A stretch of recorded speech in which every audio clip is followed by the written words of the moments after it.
Les presentamos las noticias políticas de Venezuela y el mundo más relevantes en este 2022. Iniciamos con la reanudación del diálogo entre la oposición venezolana y la administración de Nicolás Maduro. El primer acercamiento sucedió en el marco del Foro de París por la Paz, donde Francia albergó la reunión entre oficialismo y oposición con acompañamiento de Argentina, Colombia y Noruega. Posteriormente, las delegaciones negociadoras se reunieron en México, donde acordaron crear un fondo administrado por la Organización de Naciones Unidas para la Protección Social que se centrará en los servicios públicos, la salud y la educación en Venezuela. El anuncio se produjo después de una intensa presión diplomática de la comunidad internacional. Nicolás Maduro continúa exigiendo la excarcelación de Alex Saab y que sea miembro de la delegación del diálogo, mientras que la oposición reiteró su solicitud de elecciones libres y la liberación de presos políticos. Por otro lado, un amplio sector de la oposición de Venezuela celebrará elecciones primarias en el 2023 para escoger el candidato para las elecciones presidenciales de 2024. No serán primarias organizadas por el Consejo Nacional Electoral, sino por una comisión independiente conformada por catedráticos y sectores de la sociedad civil. Hoy, 15 de noviembre de 2022, se instaló en la ciudad de Caracas la Comisión Nacional de Primaria, designada por decisión unánime de la Plataforma Unitaria Democrática. La comisión avanza con el calendario de las primarias y actualmente se encuentran elaborando los reglamentos para recibir contribuciones apegadas a la ley.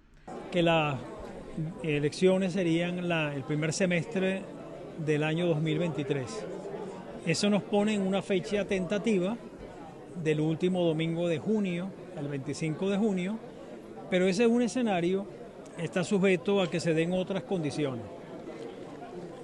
Si esa es la fecha en la que finalmente se cumplen las condiciones y se puede realizar, eso implicaría que para mediados de abril deben estar decidido todo lo referente a nucleación de centros, número de mesa, elaboración de cuadernos electorales.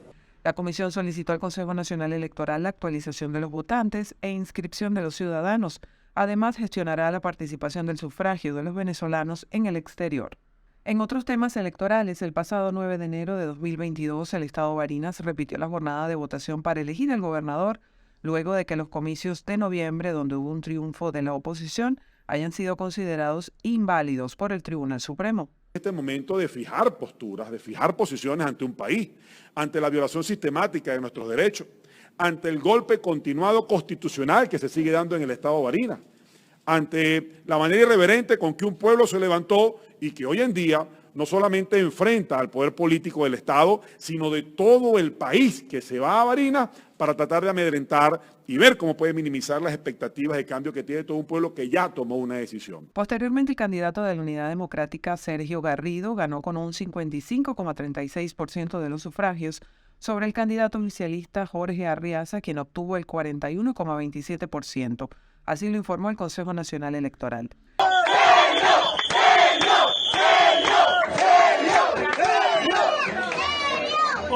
Compañeros, se inicia una nueva etapa en Barinas. Se inicia este triunfo que obtuvimos todo, no es de Sergio, es de Barinas. Y este triunfo hay que saberlo administrar. Este triunfo lo va a dar, le va a abrir las puertas, la ventana en un futuro muy cercano a la libertad de toda Venezuela. Con estos resultados, los ciudadanos de Barinas, lugar de origen de Hugo Chávez y bastión del oficialismo, reafirmaron su intención de abandonar 23 años de gobierno chavista.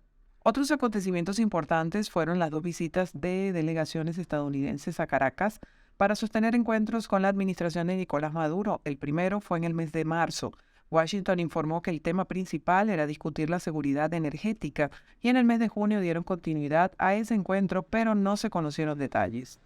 Además, el gobierno de Joe Biden y la administración de Nicolás Maduro hicieron un intercambio de presos a inicios de octubre. Venezuela liberó a 7 estadounidenses, entre ellos 5 miembros de la empresa Citgo, mientras que la Casa Blanca dejó libre a los 2 sobrinos de Cilia Flores, quienes fueron encarcelados por cargos de narcotráfico en el país norteamericano. En Estados Unidos, el Partido Demócrata obtuvo la mayoría en el Senado tras lograr 51 escaños frente al Partido Republicano, que obtuvo 49 puestos en las elecciones de medio término.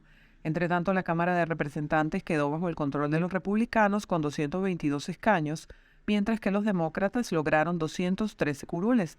Luego de conocerse los resultados, la presidenta de la Cámara de Representantes, Nancy Pelosi, renunció a liderar nuevamente esa instancia. Pelosi fue la primera mujer en ocupar ese cargo y desde junio de 1987 es congresista en los Estados Unidos por el estado de California. Cabe destacar que fue reelegida como congresista para un nuevo periodo en el Capitolio. En otras noticias, la 9ª Cumbre de las Américas se realizó del 6 al 10 de junio de 2022 en Los Ángeles, California, Estados Unidos, con la ausencia de varios países latinoamericanos. El presidente de Estados Unidos, Joe Biden, inauguró el evento bajo el lema Construyendo un futuro sostenible, resiliente y equitativo. Más de 60 delegaciones estuvieron presentes en el encuentro. Entre ellos hubo 20 jefes de estados, diplomáticos e invitados especiales. También participaron comisiones de negocios y especialistas en derechos humanos, movilidad y desarrollo sostenible. Sin embargo, varios países se pronunciaron en rechazo a la negativa de la Casa Blanca de invitar a Venezuela, Cuba y Nicaragua. Los mandatarios de México y Honduras no asistieron a la cumbre, sin embargo, enviaron a sus cancilleres, mientras que Bolivia no participó. Aunque otros países de la región también amenazaron con boicotear el evento, al final terminaron asistiendo. Un acuerdo significativo logrado en la Cumbre de las Américas fue la Declaración de Los Ángeles sobre Migración y Protección, que ofrece una ruta para manejar los grandes flujos de desplazamiento en la región. Pasamos a Perú porque Pedro Castillo, exmandatario de esa nación, intentó disolver el Congreso, por lo que actualmente está en prisión preventiva durante 18 meses. Además, previamente era acusado por presunta corrupción y hay 6 investigaciones en su contra. Castillo perdió su inmunidad presidencial y fue destituido de su cargo. La actual mandataria es Dina Boluarte, quien prometió a los peruanos resolver la crisis política y social que viven. Al menos unas 26 personas murieron en la nación inca tras las manifestaciones. Algunos ciudadanos protestan a favor de Castillo y otros en contra de la gestión de Boluarte, exigiendo elecciones, por lo que la mandataria solicitó al Congreso el adelanto de los procesos comiciales generales para el año 2023, aunque el periodo es hasta el 2026. En Colombia, Gustavo Petro ganó la segunda vuelta de las elecciones presidenciales con 11.2 millones de votos y se convirtió en el primer presidente de izquierda del país. Este era el tercer intento de llegar a la presidencia de Petro, un economista de 62 años especializado en medio ambiente que fue guerrillero en los años 80 y que hasta ahora ejerce como senador y fue alcalde de Bogotá de 2012 a 2015. Con la llegada de la administración petrista al Palacio de Nariño, el gobierno de Colombia y el Ejército de Liberación Nacional iniciaron un proceso de diálogo en Caracas que se retomará en enero en México. El pueblo brasileño habló en las urnas el 30 de octubre de 2022 y eligió a Luis Ignacio Lula da Silva como presidente, sumando un nuevo triunfo electoral a la izquierda latinoamericana. Tras los resultados electorales, Lula da Silva afirmó ante su pueblo que Brasil ha vuelto al mundo, confirmando su interés de trabajar conjuntamente con los gobiernos de la región y declaró que se encuentra listo para combatir el hambre y la desigualdad cuando asuma su gobierno el próximo 1 de enero de 2023. Este será su tercer mandato luego de gobernar Brasil durante 2 periodos consecutivos entre 2003 y 2010. Sin embargo, los partidarios del actual mandatario Jair Bolsonaro protestaron en diversas ocasiones pidiendo una intervención militar. La ola de manifestaciones causó el bloqueo vial en importantes arterias del país. Un tribunal penal en Argentina condenó a la vicepresidenta del país, Cristina Fernández de Kirchner, a 6 años de prisión por el delito de administración fraudulenta durante los 12 años que gobernaron ella y su difunto esposo, el expresidente Néstor Kirchner. La sentencia también inhabilita a la exmandataria a ocupar cargos públicos de por vida. Kirchner niega los cargos y afirmó ser víctima de presunta guerra jurídica.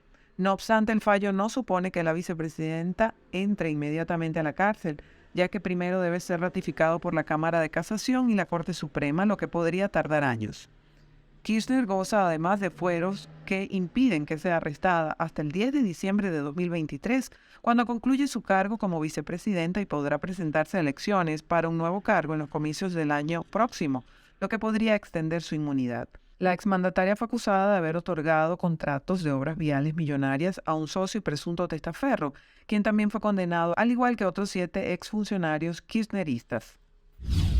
El 11 de marzo de este año, Gabriel Boric tomó posesión como presidente de Chile tras ganar las elecciones en la segunda vuelta con 55,8%. Otro acontecimiento importante en Chile fue cuando el 4 de septiembre la ciudadanía rechazó por un 62% una primera propuesta de enmienda constitucional elaborada por una convención del Congreso. Al día siguiente de este rechazo a la modificación constitucional, Boric convocó a los presidentes del Senado y la Cámara para acordar los plazos y bordes de un nuevo proceso constitucional. El 24 de febrero de este año, Rusia inició una invasión a Ucrania y desde entonces continúa la guerra entre ambas naciones. El jefe del Estado Mayor Conjunto de Estados Unidos, Mark Milley, estimó que al menos 240.000 personas fueron víctimas fatales de los enfrentamientos. La Agencia de las Naciones Unidas para los Refugiados calculó que 7,2 millones de ucranianos salieron de su país tras la invasión. El conflicto dejó daños en toda Ucrania, desde servicios básicos, hospitales, escuelas y miles de infraestructuras dañadas. También el Kremlin anexó las regiones ucranianas Lugansk, Donetsk, Gerson y Zaporilla, ocupadas por sus tropas militares desde el inicio de la invasión tras la aprobación de un referéndum avalado por los líderes prorrusos en esos territorios. Por otro lado, por primera vez desde que inició la invasión rusa en Ucrania, el presidente de ese país, Volodymyr Zelensky, se reunió con su homólogo de Estados Unidos, Joe Biden, quien lo recibió en Washington en busca de más ayuda de Norteamérica y sus aliados.